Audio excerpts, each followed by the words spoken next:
sir, imagine my surprise. Just imagine my surprise when Uncle KC found out that the WNBA is struggling to maintain their ratings without Caitlin Clark. To make matters worse, and this is something I have definitely noticed in the last 3 or 4 weeks, especially since the All-Star game, the WNBA just got a real reality check, and it hits hard without Caitlin Clark. Ratings are falling fast. One groin injury, and suddenly all that historic growth talk feels like a bad marketing slogan. Can this league really survive without its biggest star, even for a month? What do you think? Does anyone even watch for the other stars when Clark's not out there? And that problem is Caitlin Clark not playing in WNBA games. Now, what all does this affect? The ratings are plummeting. Guys, there's ratings for a couple of these games that are eye-poppingly bad. We're talking about down in unrivaled territory. So here's the setup. The league only had one magic formula for huge TV numbers this year. Caitlin Clark versus Angel Reese. That was it.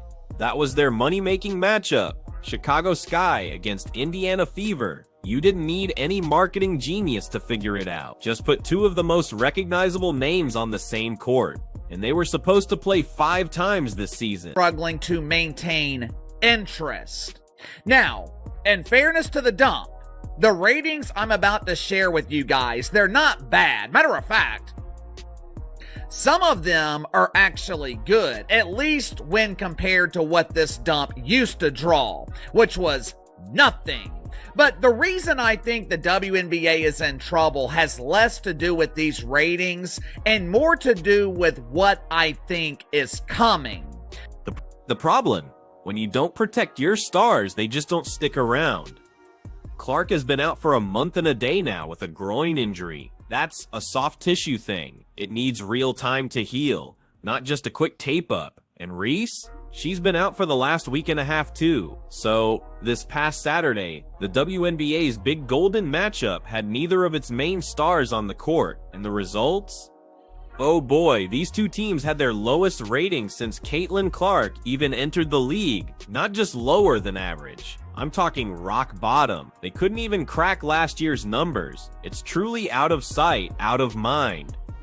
Let's break down the numbers because they tell the whole story. The first meeting this year was huge. We're talking 2.7 million average viewers on ABC, peaking at 3.1 million. That's up 115% from last year's ABC season average. It was the perfect storm. You had Clark's foul controversy, her triple-double, the Sky getting destroyed, the infamous investigation. It all came from that one game. The second meeting was still strong, but it dipped a bit.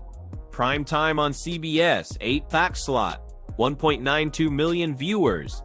Still one of the most watched WNBA regular season games since 2001. At the time, it was the 8th largest in over 20 years. That's the power of having both stars on the floor, or at least the promise of it. But here's the thing. Then came the third meeting on ABC, and the drop-off really started getting ugly. From 2.7 million to 1.9 million, then down to 1.5 million. That's 1.2 million people who just decided, nah, I'm good. They didn't come back for round 3. And get this, 1.5 million average viewers made that game the lowest viewed Fever versus Sky matchup since last year's 1.53 million. That was even with Clark still playing, by the way. Now we get to this past Saturday. Same primetime slot, same network, CBS, same matchup, and they didn't even hit 1.4 million. Try 1.3 million. That means over 500,000 viewers said, without Clark, I'm passing. So from May 22nd to August 10th, this big matchup has lost 1.4 million viewers. That's not some tiny seasonal dip. That is catastrophic for TV. Networks hate that trend. Advertisers hate that trend. And I can guarantee you, Kathy Engelbert hates that trend too. Because here's the thing, without Clark, the Fever's national interest just vanishes. Fans aren't tuning in for Kelsey Mitchell ISO plays. They're not rearranging their weekend for Lexi Hull, and they are absolutely not watching for the officiating circus we get every game. Regular season. And the craziest thing about this last groin injury with Caitlin Clark is how it's been covered. The day after she had the groin injury, she was listed as day-to-day. And then a couple weeks after that, then she was listed to being out indefinitely. Now, ESPN had August 12th as the circled return date for Caitlin Clark to get back onto the court. And just yesterday, she was listed as a game time decision for today's game against the Dallas Wings. And then after practice yesterday, Coach Stephanie White basically came out and said, like, no, Caitlin Clark hasn't even been practicing. So they changed it from a game time decision to her being out. So what happens next? The WNBA gets desperate.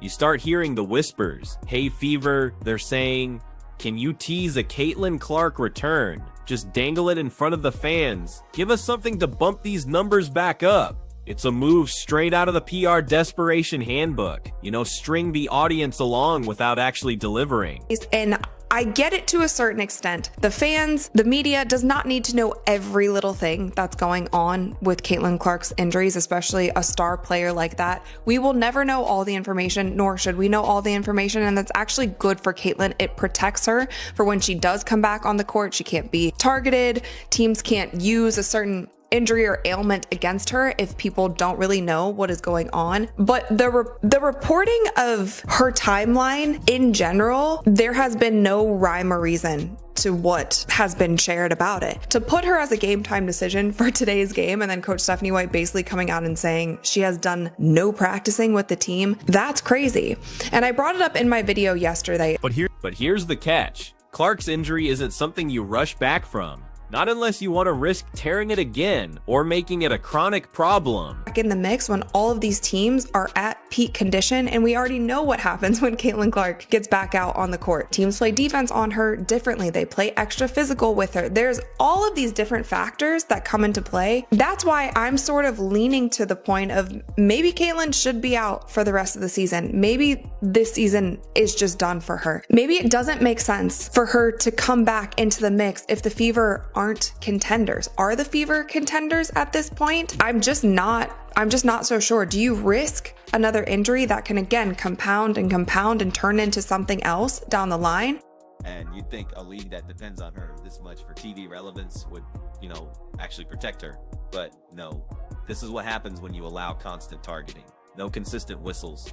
And officiating that treats your biggest draw like she's a rookie walk-on at an open gym. And if you think this only affects Fever games, think again. Let's look at the numbers for other games without Clark. One game got 180,000 viewers, another just 160,000. If growth is as massive as the league wants you to believe, those WNBA TV numbers would be at least 300,000, minimum 250,000. But they aren't even hitting 200K without the Caitlin Clark stimulus package.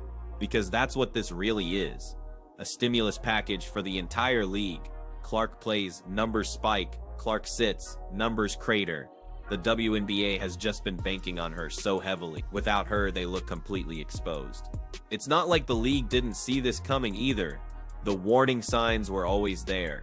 You have your most valuable player in terms of marketability and ratings taking harder hits than most NFL wide receivers, and she's getting fewer calls than a telemarketer on airplane mode. Landing space violations, ignored.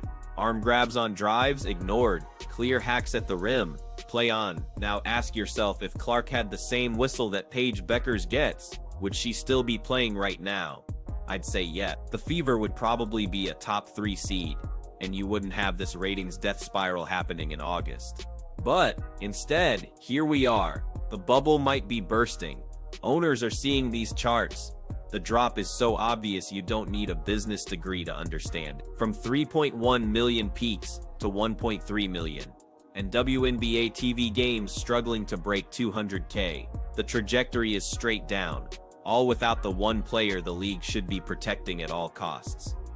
What's crazy is this isn't just about right now. Every week Clark is out, casual fans find something else to watch. They break that habit of tuning in.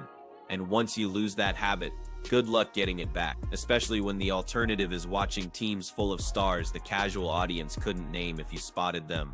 Their first and last names. The league's marketing is basically Clark.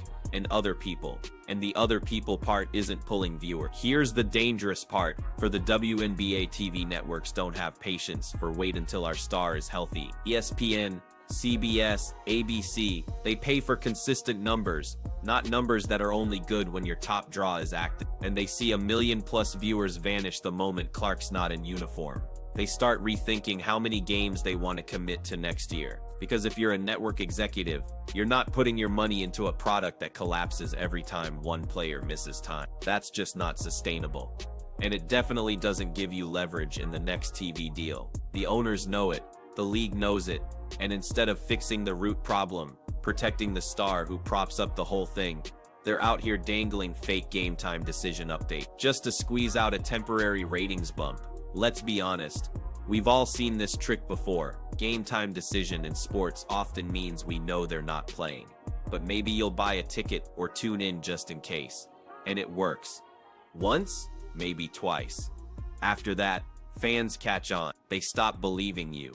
And nothing kills ratings faster than fans thinking you're just running a con for attention. Not be thrown back into any mix if she doesn't have significant practices under her belt before she goes into game speed. You can try to simulate game speed as much as you want in practice. You will never be able to. Game speed is game speed. There's also a lot more adrenaline, all of these different things pumping when you're playing in front of a sold out crowd that the Indiana Fever do every single night. If I'm their coach, she needs to practice for at minimum a week. At the minimum, she needs to be doing everything in practice for at least a week before you throw her back in the mix. Now you're going to throw her back in the mix when all of these teams are at peak condition. The problem for the WNBA is they've made Caitlin Clark the hook for almost everything this season. Highlights, promos, primetime slots, merchandise pushes, and when the hook's gone, you're left with what? A bunch of teams that draw less than some high school boys basketball state championships. That's not even an exaggeration. Some of those games hit 250K on local streams. Plus, then there's the league's favorite talking point, growth. Oh, the growth. We've heard it all year. Biggest season ever. Record-breaking viewership. Merchandise flying off the shelves. And yet, here's the reality. Take Clark out of the picture, and that growth shrinks faster than a balloon left out in the sun. You can't call it league-wide growth when it's really just one player's growth. That's like saying the 90s Bulls made basketball itself more popular. No, Jordan made basketball more popular. Big difference. Now, here's what the WNBA doesn't want to talk about, the long-term damage. Let's say Clark's out another 2 weeks. That's 2 more weeks of primetime games underperforming. That's 2 more weeks of casual viewers forming new habits, watching other sports, or just skipping basketball altogether. Do you think they're all coming back the moment she's cleared? Some will, sure, but a chunk of them are gone for good. And the playoffs? Oh, the playoffs will be interesting, because if Clark's return doesn't immediately spike numbers back to May levels, what's the excuse then? You can't say, well, we just need more time. No, if the whole season has been marketed around her, her comeback should be the ratings jack. If it's not, that tells you something really ugly about the league's supposed momentum. Listen, let's not ignore the elephant in the room. The targeting, the officiating, the whole let's rough her up because the league won't stop us defense. This groin injury didn't happen in a vacuum. You don't spend weeks limping around after a harmless bump. You get there by taking constant contact and never getting the whistle that protects you from cumulative damage. If Clark had been officiated like a star from the very beginning, we probably wouldn't even be talking about her missing games right now. She'd be gearing up for that next Fever Sky meeting. The ratings would be back over 2 million. And Kathy Engelbert would be smiling ear to ear in front of every camera she could find. Instead, she's got a product that's bleeding viewers, and a media landscape openly mocking the historic growth storyline.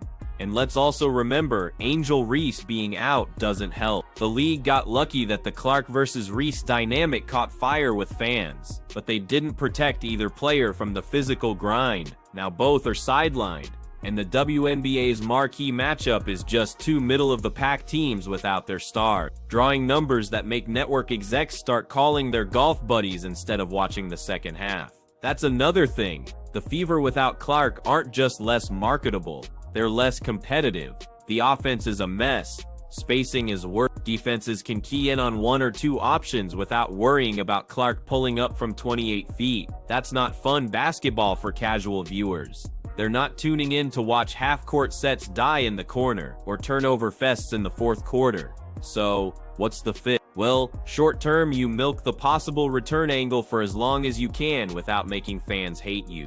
Tease the idea that she's close. Have her courtside smiling and signing autographs. Drop just enough video of her doing light drills that fans think, maybe next game, that'll get you a temporary bump.